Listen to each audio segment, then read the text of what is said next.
ইসরায়েলের ওপর ক্ষেপণাস্ত্র হামলা করেছে ইরান। অক্টোবর ১ তারিখ রাতে প্রায় ২০০ রকেট দিয়ে হামলা চালানো হয় দেশটিতে, এমনটাই বলেছে সেনাবাহিনী। তবে কি কোরআনের ঘোষিত বর্ণনা সত্যি হতে চলেছে? তবে এটি কি মালহামতুল কুবরা বা তৃতীয় বিশ্বযুদ্ধ?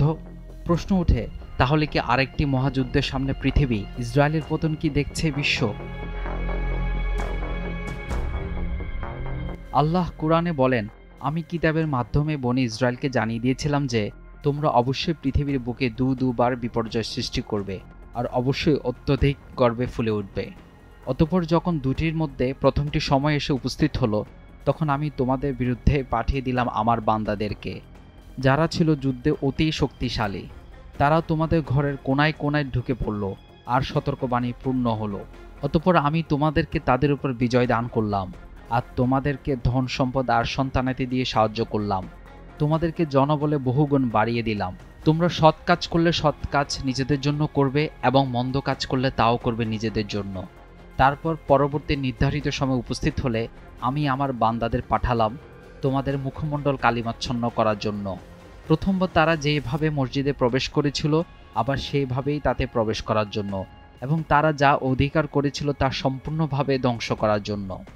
এরপরও হয়তো তোমাদের প্রতিপালক তোমাদের প্রতি দয়া করবেন, কিন্তু যদি তোমরা তোমাদের পূর্বকৃত পাপের পুনরাবৃত্তি করো তবে আমিও পূর্বে দেয়া শাস্তির পুনরাবৃত্তি করব। ঈমান প্রত্যাখ্যানকারীদের জন্য আমি জাহান্নামকে কারাগার বানিয়ে রেখেছি। সূরা বনী ইসরায়েলের এই আয়াতগুলো থেকে বোঝা যায় ইসরায়েলের জাতি পৃথিবীতে দুইবার ফাসাদ সৃষ্টি করবে, এবং প্রথমবার যখন বিশৃঙ্খলা করবে তখন আল্লাহ তাদেরকে পরাজিত করবে। অনুমান করা হয় প্রথম ঘটনাটি ইতোমধ্যে সংঘটিত হয়েছে, যা ছিল দাউদ ইসলামের গড়া সাম্রাজ্যের পতন। এরপর আল্লাহ বলেন, যখন তারা পরাজিত হবে এবং তাওবা করবে তখন আল্লাহ আবার তাদের সম্পদ দিবেন, শক্তি দিবেন, জনবল দিবেন।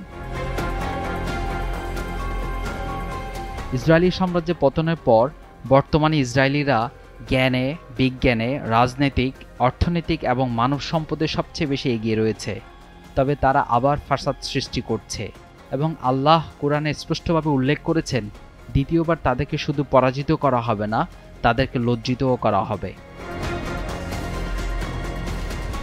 ফিলিস্তিনের উপর একের পর এক বোমাবর্ষণ এবং যারা ফিলিস্তিনকে সহযোগিতা করছে তাদের বিরুদ্ধে সামরিক অভিযান পরিচালনা করছে ইসরায়েল, অর্থাৎ মুসলিমদের সাথে এক প্রকার অঘোষিত যুদ্ধে জড়িয়ে পড়ছে ইসরায়েল।